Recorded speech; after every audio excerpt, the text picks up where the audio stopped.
so yake taso mashi da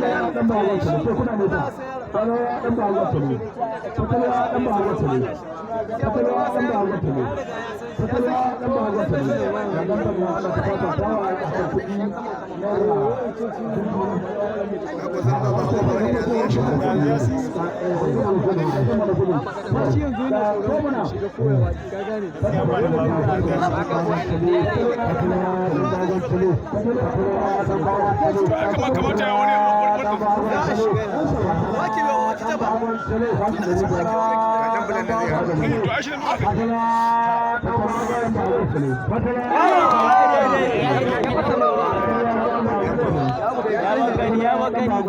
kara mai bai gani bai gani